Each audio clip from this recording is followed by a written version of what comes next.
So, hey guys, and welcome to another video, another random watch dude ramble. And today, this is actually a follow-up video that I wanted to do to the video that I made just a few days ago. Actually, if you haven't seen it already, I've done a couple of videos actually on what I consider to be a really good option for a kind of a go anywhere, do anything, walk away from the hobby, walk away from the collection watch. In other words, a gather watch, and I've also called it an exit watch, the exit from the hobby.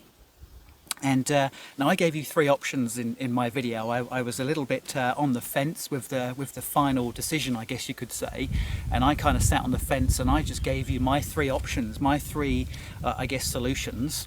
Now I had number one was the Omega Seamaster 300 Professional. Number two was the Tudor Pelagos, and I'm talking about the 42mm, the original Pelagos, if you like. And number three was a ROLEX Submariner date. Now, if you haven't seen that video already, have a quick look at it, because that kind of gives you some context around why I didn't choose some other watches, and that was mainly to do with essentially, you know, some of the essential requirements I need for a go anywhere, do anything exit watch. So I landed on those three. And then I put up a poll, and I asked you guys, the subscribership, to cast your vote. And boy, you know, you really did. And I've got the results are in, as they say. And we had just over 100 votes in a couple of days. So I think that's a really good sample of you guys, of the subscribership. 100 votes have come in, and I wanted to share those with you because they're very interesting. And I'll get on with it. So without any further ado, the Omega Seamaster, and I'll give you these results as a percentage of 100 people who voted. The Omega Seamaster came in with 21%. Okay, that's a surprise to me. So only 1 in 5 of you voted for the Omega Seamaster. The Tudor Pelagos, which I thought would garner about as much as the Seamaster, the Tudor Pelagos, 6%, 6 people out of 100. Which obviously leaves us with a clear winner. The Submariner date, the Rolex Submariner date, came in with 73% of the vote, guys. 73 people out of 100 chose the Rolex Submariner date. So there's a really clear winner there. I'm not surprised that the Rolex Submariner date got the most votes, but I thought there'd be more of a spread. And kind of what this tells me, guys, is what I thought is the case with the Submariner, and that is that it is an insanely popular watch. I just thought there were a few more Omega Seamaster fanboys out there, but of course, given the choice, you know, this is what you guys have come up with. So I kind of it got me thinking actually, why is the Rolex Submariner date so much more popular? And why is that you know, it is, let's be fair, it is the cliche go-to for most people these days. They say, oh, if I got a Submariner, that would be the end of it for me, that would be the end of the hobby. So I just wanted to delve a little bit into why the Rolex Submariner date is such a popular model, particularly as a potential exit watch as well. And I've come up with seven actually, 7 reasons why I think the Rolex Submariner date is so good. Number one is the rich history of Rolex. So there's no question, guys, when it comes to Rolex collectors like us, we like our watches, our watch brands to have a bit of history, don't we? We like them to have had I guess some pedigree, you know, a reason to buy a watch is not just because of how pretty it looks on the wrist, but it's because you can actually maybe, you know, refer to some history with the watch itself, with the case design potentially, or with, you know, potentially people that used to wear that watch that are quite well known. And that takes me to my second point. After the history of the watch, you know, there's no more famous a wearer of a Rolex Submariner than James Bond. And there's absolutely no question of that, guys, that the James Bond franchise and the James Bond, I guess, association with Rolex is a strong draw, isn't it? It's the original James Bond watch in a way, because Ian Fleming, who wrote the James Bond novels, always had James Bond wearing a Rolex. It's only in more recent years, of course, since the 90s, that Omega have kind of taken that mantle, and they've done a very good job, by the way. I think Omega have done an amazing job of I guess, taking care of the custody of James Bond's watches. I think they've made some really nice watches for James Bond to wear. But there's no question, guys, that the original James Bond, as written by Ian Fleming, he wore a Rolex. And of course, you know, you've got Sean Connery, you know, the original James Bond. You've got Roger Moore. Now, you know, for someone of my age, Roger Moore was the James Bond that I grew up with. He's my favourite James Bond character, of course, or my favourite James Bond actor, should I say. And Timothy Dalton as well, in the 2 films that Timothy Dalton made as James Bond, which, by the way, are very, very good films. They fly a little bit under the radar because Dalton, I think, as an actor and as a character, as James Bond, people didn't warm to him because he was following Roger Moore, who had almost a slapstick comedy take on James Bond, and Timothy Dalton took the James Bond character down to a far more serious level. And I think a lot of us struggled with that, to associate with that character at the time. But actually, and I'll try and find a picture of Timothy Dalton wearing the Rolex Submariner. He wears it really well. And, you know, he's a British spy agent. So, guys, there's no question. That's my reason number 2 why the Rolex Submariner is so popular, is because it's been popularised as well, you know, by some very, very famous people. Number 3, guys, is literally just the aesthetic design of the watch and the way it wears. You know, it's a very pretty, easy on the eye watch to look at, isn't it? There's no question. And I think the reason for that is because it's a very simple watch. There's nothing complicated or difficult about the Rolex Submariner to look at. You know, there are some nice angles on it. There aren't really sharp, obtrusive angles. And the opposite to that is there's nothing too rounded and hollow about the watch. It's a very solid looking, basic, simple but pretty watch, and I think that's almost, I'm going to say elegant, actually, probably as elegant in a sporty kind of way, if that makes sense. I don't know how they did it. They've obviously just evolved that case design over many years, but even the current iteration of the Rolex Submariner is just an elegant, sporty looking watch, and I don't think anyone's got close to matching that. I really don't. And to top it off, it's a very, very comfortable watch to wear. Because they've got the case design right, it's a very, very comfortable watch to wear as well. Reason number 4 is that it's a very simple, reliable movement. So, you know, if you're going to have an exit watch, guys, a reliable exit watch, you know, you need that watch to perform for you. You need to know that that watch isn't going to fail. And honestly, I've been into Rolex for a little while now, and I don't hear any stories, I don't read anything on the internet, I haven't heard from anybody, watch friends, that have had issues with their Rolex. I really haven't. I think it's quite remarkable, actually, that they pump out so many watches every year. I mean, there's talk of 1 million+ watches a year. I haven't heard anything significant about Rolex in terms of their reliability. You know, they get mocked a little bit for making basic movements, and they do, and they make them very, very well.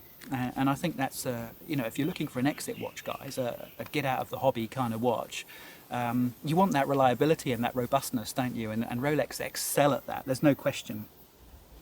Number 5 is that it's a mid-tier luxury watch. You know, it's not a dress watch, it's a sports watch, and you want your exit watch to be a sports watch, if you ask me.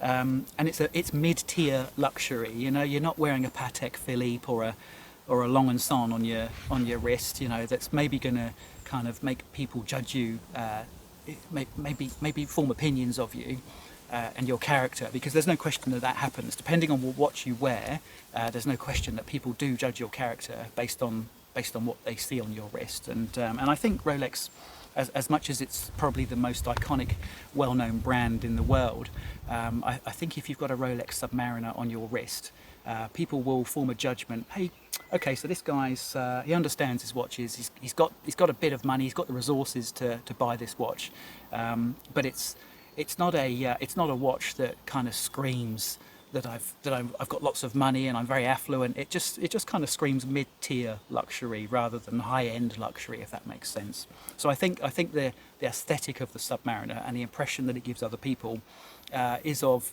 mid-tier luxury. And I think if you've got an exit watch and a go anywhere, do anything watch, I think you want to, if you're going to purvey a signal to anybody, you want to purvey that signal of mid-tier, don't you? You don't want to be too above yourself, and you don't want to appear like a pauper if you can help it as well, especially if it is your only watch. You're going to wear it to, you know, formal occasions, weddings, you know, funerals, interviews for jobs. You know, you want the signal to be mid-tier, and I think Rolex has got that about right.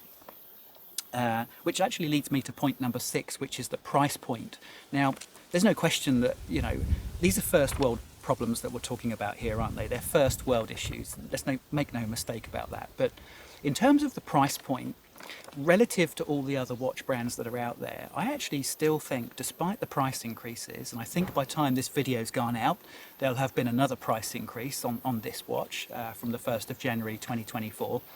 I do think that the Rolex Submariner date is priced, I think it's priced correctly for what it is, and it's priced correctly in relation to the cost of other watches that are out there. So in other words, let's take the two other examples that we've got that we're comparing them to. The Tudor Pelagos. Now the Tudor Pelagos, I think, is about 40% less at retail than the Submariner, and the Omega Seamaster, and I'm just thinking of figures off the top of my head now, the Omega Seamaster is about 25% to 30% lower at retail than the Sub. But I think that's okay. I genuinely think that that's okay in terms of the value that you're getting, you know, the payback. I think there's no question, guys, that the Tudor Pelagos is phenomenal value, actually, I think, at its price point. I don't think it should be priced any higher, but, you know, for the money you're paying, it's getting close to half the price of a Sub. I think that the Pelagos is actually the best value of the three, but I also think that the Rolex Submariner date is good value, and that's important. You want good value. And finally, guys, you know, this is point number 7, and this is something that I guess, you know, touches a little bit on the, you know, on the intangibles of the watch, and that is, you know, and I've kind of tried to write this as simply as I can when I was thinking about this, is a Rolex Submariner date is the sum of all its parts. In other words, there's nothing specific that you can point to about the Submariner that separates it from everything else. You know, the clasp is really nice, the glide lock clasp. The movement's really reliable, but it's nothing fantastic to look at. The lume's good. You know, it's not phenomenal. I wouldn't say it's significantly better than the Omega lume or the Tudor lume. It's good. So everything about the Submariner is really good. But what makes it 73% of the final vote, I think, and you guys will agree with me on this, is that the Rolex Submariner is the sum of all its parts. And I don't think there's any other way I can put that. It's the best of everything, or it's the midpoint of everything together in one watch. And, you know, with other watches, you can always find something that's not quite okay about it. You know, with the Pelagos example, I really like the Pelagos, but, you know, it's a millimetre too big maybe for a go anywhere, do anything. Maybe titanium, maybe I'd get a bit tired of the titanium and I'd want a steel watch. You know, with the Seamaster 300, maybe I'd get a bit fed up with the thickness of it, because it's quite a thick watch. You know, maybe the sapphire caseback would start to feel a little bit tacky after a while, and I'd rather have that solid caseback that the Sub's got. So, you know, it's the sum of all its parts, guys, is what I'm saying. And I think, you know, just rounding this off now, I think that's why you guys, 73% of you chose the Submariner date for those reasons. Now, if you've got other reasons, guys, please do let me know what they are in the comments. I'd love to hear from you guys that voted for the Submariner date. I'd love to hear your views and whether you share mine and whether you think there's anything else that I've missed here. And my final question, guys, is who's going to challenge the Rolex Submariner date? You know, if we made this video in, say, 2 or 3 years' time, you know, is there going to be another watch out there that's got to the stage now where it's challenging that Rolex Submariner date? Look, my view on this is that there is one potential contender for the Rolex Submariner date. They're not quite there yet because they only got a 21% vote. Only 1 in 5 of you voted for them this time. But I think, guys, to round this video off, if Omega update the Seamaster Professional next year in 2024, which I think they will, and they get it right and they do all the things that the Rolex Submariner does so well, if Omega can do all those things with their own touch, of course, with their own uniqueness, I think that then we might be looking at a watch that challenges the Rolex Submariner date. But for now, guys, I think we can safely say without question that the Rolex Submariner date is the go anywhere, do anything watch. And it is the exit watch. If you want to get out of the hobby, if you want to release yourself from the insanity, guys, get yourself a Rolex Submariner date and the pain will be over. And that's the end of the video, guys, and I look forward to seeing you in the next one. Cheers.